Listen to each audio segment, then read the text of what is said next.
tere, mina olen Risto ja täna räägime sellisest filmist nagu The Invisible Man.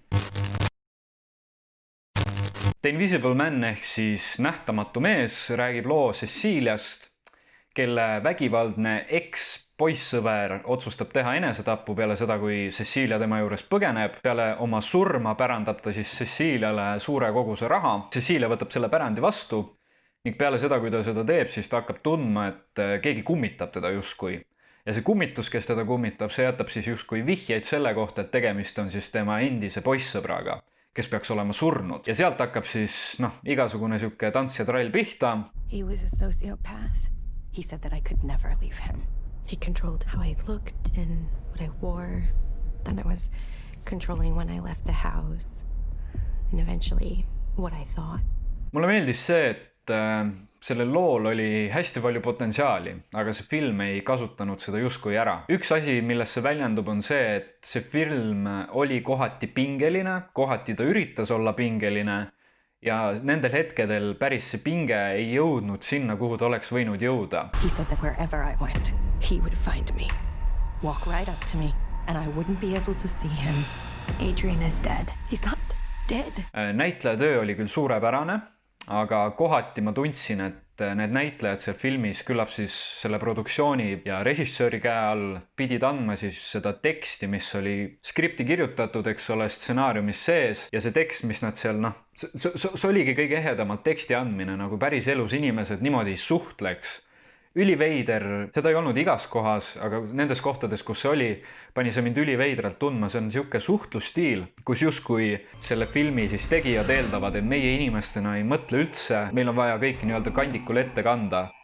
Ja seal olid lihtsalt mõned siuksed dialoogikohad, kus näitleja töö justkui kannatas selle all, et nad pidid seda teksti andma. Kui te vaatate seda filmi, siis te saate aru, aga see oli ülimalt veider ja sa ei pea ütlema kõike välja, eks ole. Sa ei pea ütlema igat lauset välja, sest me inimestena suudame ise ka asju analüüsida.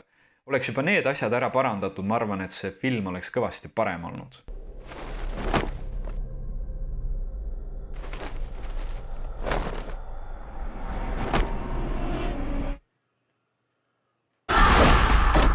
Muidugi seda filmi prooviti ka siis seda trilleri poolt, seda pingelist poolt, seda põnevikku, seda õutust poolt prooviti tasakaalustada siis naljadega, eks ole, huumoriga. Aga need naljad ja huumor ei jõudnud kunagi sinna, kuhu nad oleks pidanud jõudma. Mitte kordagi mul ei olnud seda filmi vaadates naljakas, pigem jällegi tundsin, et need naljad olid lihtsalt piinlikud, läbi surutud, jätsid väga külmaks. Ja üleüldiselt jäi see film lihtsalt minu jaoks nagu ääretult nõrgaks, et tunnistan ausalt, kui ma käisin kinos, siis see oli peale seda, kui kinod uuesti avati, eks ole, näidati neid filme ka, mis siis enne sulgemist poolikuks jäid. Ma tahtsin seda filmi näha, ma enne ei jõudnud, läksin siis pärast vaatama. Ütlen ausalt, kinos mulle see kogemus meeldis. Kamba vaimuga justkui ei saanud aru, et tegemist nagu nii kehva filmiga on. Mida aegaga edasi läks, mida rohkem ma seda seedisin, mida rohkem oma sõpradega sellest rääkisin ja nii edasi, kes ka seda olid näinud, jõudsin ma aru saamale, et tegemist on tegelikult suhteliselt kehva filmiga. Ma ütleks, et ta on tiba alla keskmise, võiks olla kõvasti üle keskmise, sest nagu ma ütlesin, sellel lool on väga palju potentsiaali, aga lihtsalt seda ei kasutatud ära. Ma ei soovita seda filmi teile, ma ei vaata seda kindlasti mitte kunagi uuesti.